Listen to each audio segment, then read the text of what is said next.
So I just watched Kotaro Lives Alone and...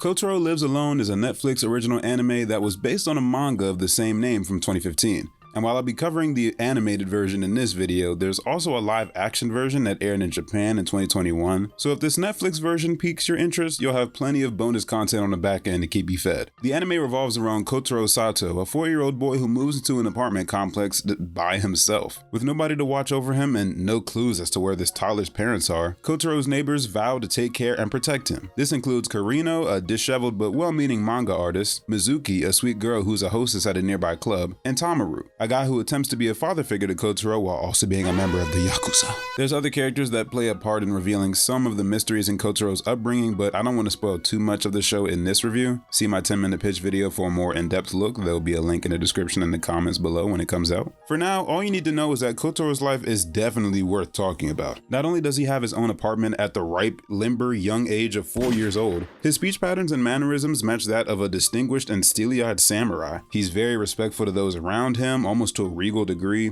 He's not much of a smiler, even at his own ceremonies or birthday. And while he's not one to shy away from mentioning his foster status, he's pretty apprehensive about mentioning the conditions he went through prior to his apartment stay. Throughout the 10-episode stretch, you'll get treated to cute and also very depressing stories with Kotaro trying to live a normal life, while also being the most irregular child you'll ever meet. As I mentioned before in my Neo Yokio video or my Housing Complex Z video, I'm not huge on anime. I'm trying to make that change, as you guys will hopefully see with my variety of content coming soon, but the point is, I'm not crazy up to date on every anime that comes out. But shockingly, more often than not, if I do watch anime, it ends up being a slice of life or a drama. So I had a pretty clear expectation of what Kotaro Lives Alone would play out like. Every episode followed pretty much the same format. Kotaro tries to act like an adult, most likely occurring as a result of the trauma he incurred as a kid. Everyone says, "Don't worry, Kotaro, be yourself, we love you." And Kotaro will say something cute but sad in return, like, "It never occurred to me that being born was a good thing," or "I used to eat napkins to survive." Both of these are real things that happen in the show, by the way. Like, his life is literally just a Caleb City skit.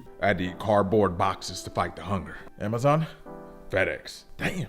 While this anime wasn't particularly stunning with its animation or writing, I can argue that it's a solid story with some fairly emotional execution. It's held together by Kotaro himself, who's easily the star of the show, and that's not just because his name is in the title. He's super easy to like, very modest, not to mention the drip. Oh my goodness, peep the drip. If he wasn't such a great character, I don't think the show would have been enjoyable as it was. There's some mild nudity here and there. Thankfully, they don't make it too weird. After that mating season review, I really don't need any more odd additions to my hard drive. But I think the show's pretty tame otherwise. It's TV-14, so you're not going to get any bloody fight scenes or hardcore abuse on screen. Despite this, there were still some pretty polarizing subjects brought up, like domestic abuse and child abuse. The show can often have emotional whiplash from how they shift from Kotaro's whimsical, silly life to his tragic and overshadowed past. With all this in mind, I consider it a decent show that I definitely want to touch upon more in the future. What are some animes you guys would recommend to me? Leave them down in the comments below. Right now I have my eyes on Solo Leveling, Komi Can't Communicate, and Space Dandy, just to name a few. Let me know your thoughts on Kotaro Lives Alone. Did you like it? Was it good or not? I've seen some pretty positive reviews of the show, so I'm interested to see what y'all think about it. That's all from me, and hopefully you guys enjoy the rest of your day.